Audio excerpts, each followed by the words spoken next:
En esta ocasión vamos a ver cómo utilizamos un control JTable para mostrar datos que tengamos almacenados en alguna colección. Siguiendo con el ejemplo anterior, en el que tenemos una colección de personas, este ArrayList de personas, el cual se utiliza para llenar un control JList, un control JComboBox, vamos a tomar un control JTable y lo vamos a utilizar para llenar el mismo conjunto de datos. En este caso, vamos a requerir una tabla donde se muestren únicamente dos columnas, es decir, la columna nombre y apellido, dados los atributos que tiene la clase persona.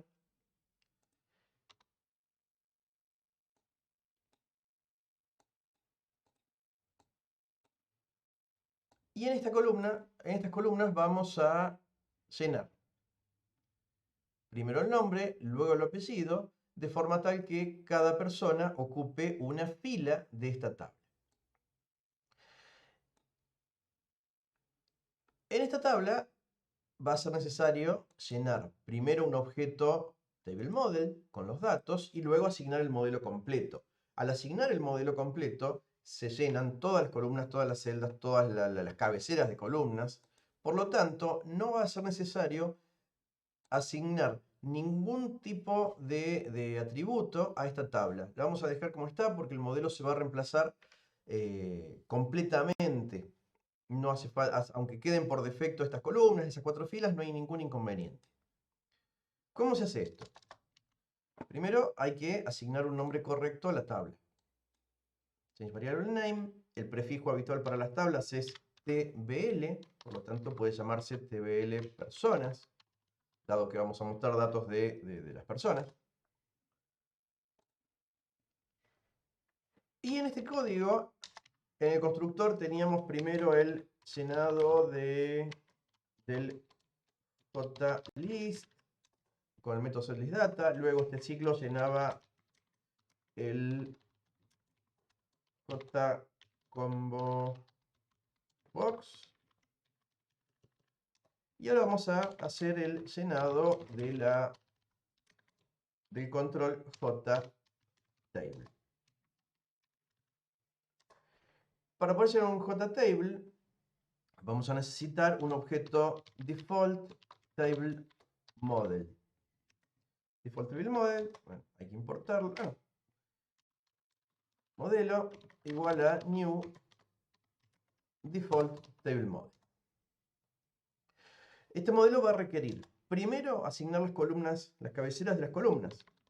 Esto es con modelo.setColumnIdentifiers, que recibe un nuevo vector de strings, el cual vamos a especificar en este punto. En la primera columna podemos elegir mostrar el nombre, en la segunda el apellido. Y debemos recordar que estos strings no tienen nada que ver con los identificadores de las columnas, es decir, pueden incluir espacios, símbolos, puntuaciones, acentos. Esto es solamente la cadena tal como se la debe mostrar. No está relacionada con el atributo específicamente nombre o el atributo apellido. Una vez que asignamos las cabeceras de las columnas, ya podemos empezar a llenar el modelo con el método addRow. Para ello, nuevamente vamos a recorrer el conjunto de datos con un for mejorado, podría ser un for común también.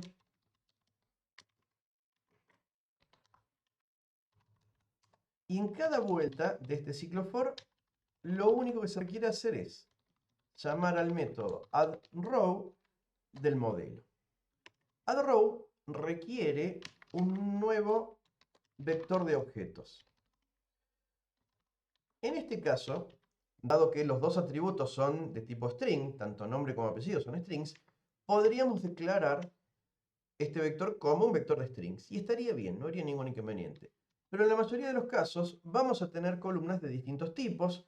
Entonces, el caso más general es que declaremos este vector como un vector de objetos. Y este es el punto más importante. Este vector lo vamos a llenar con los datos que efectivamente queremos que se vean. Si esta línea está ejecutándose en cada vuelta del ciclo for, vamos a disponer de la variable p que estará apuntando a cada una de las personas. Por lo tanto, vamos a querer que el vector se llene con cada celda con el contenido de alguno de los atributos de p. Por ejemplo, p.getNombre va a ejecutar el método getNombre, obtiene el nombre de cada persona p y va a ir a incluirlo en el primer casillero de este vector. p.getApellido llenará el segundo casillero. Nuevamente, hay que recordar que tanto el vector de cabeceras como el vector de datos tenga la misma cantidad de casilleros. Con este ciclo y esta llamada addRow ya se llena todo el modelo, es decir, el conjunto de datos que hay que mostrar. Cuando la tabla quiera mostrarse en la pantalla, le preguntará al modelo qué va en cada celda. Finalmente, para que la tabla efectivamente conozca el modelo, hay que asignársela. La tabla de personas tiene un método llamado setModel, al cual se le pasa como parámetro un TableModel. En este caso, el único objeto TableModel que hay en el código es modelo, por eso NetBeans ya lo completa. Esta estructura es suficiente para la mayoría de los casos en los que querramos utilizar un objeto JTable.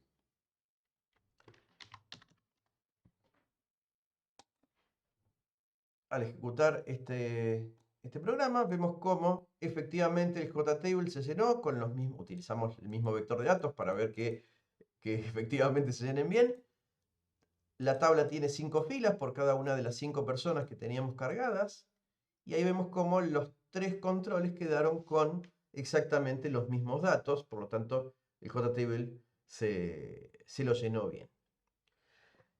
De la misma manera que con los controles de listas, puede ser necesario identificar en algún punto en qué fila o en qué columna el usuario eligió pararse, eligió seleccionarlo con el mouse o con el teclado. Para eso, podemos incluir otro botón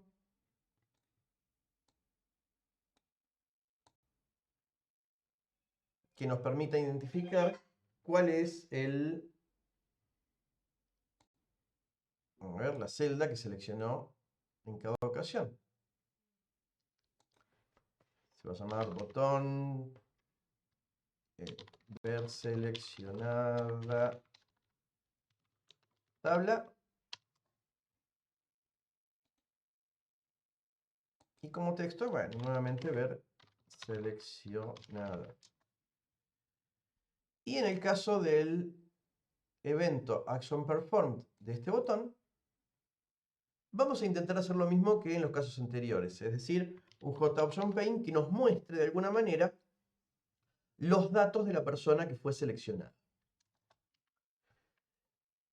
En este caso, dado que las celdas fueron llenadas con cada uno de los valores de la persona y no con la persona completa, como en el caso de la lista o del combo box, vamos a poder acceder únicamente a un dato.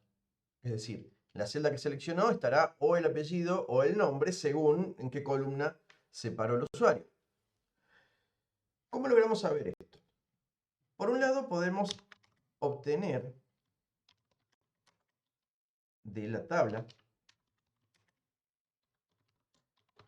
mediante los métodos getSelectedRow y getSelectedColumn, los índices de la celda donde efectivamente el usuario dejó el cursor. Entonces, getSelectedRow nos va a decir la fila. En alguna variable columna podemos asignar el resultado de getSelectedColumn. Y podemos comenzar con mostrar esos dos datos.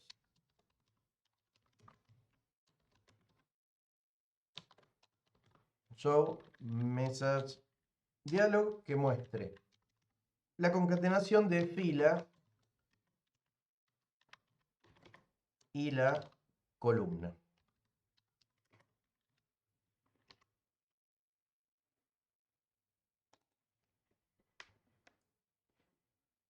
Por ejemplo, el usuario selecciona Farías, ver seleccionada. Ahí vemos cómo nos dice 2.1. ¿Qué significa este 2.1? Que seleccionó la fila 2, la tercera es la 2. Pérez está en la fila 0, Gómez en la 1, Farías en la 2. Y la columna es la 1. Primera columna, la columna 0 es la de nombre, columna 1 la de apellido. Efectivamente, reconoció correctamente cuál está y la fila de cabeceras no cuenta a los efectos de la selección. No puede seleccionarle al usuario, por lo tanto no está contemplada, no está contada. La primera ya es la 0, la primera de datos es la 0. Si nos paramos, por ejemplo, en Ramiro, nos dice 4.0. Fila 4, quinta, y columna 0, efectivamente la primera.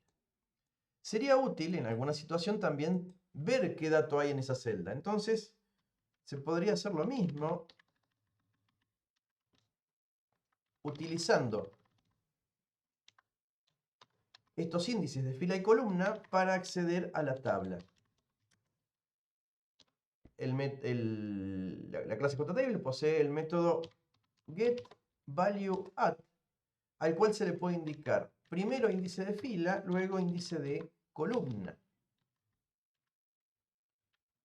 Por lo tanto, este segundo message dialog debería mostrar efectivamente el nombre o el apellido seleccionado. Por ejemplo, elegimos Susana. Preseleccionada nos dice 3.0 y luego efectivamente el texto de esa celda. En este caso nos tiene que decir Gómez, que efectivamente es el dato que está en esa celda.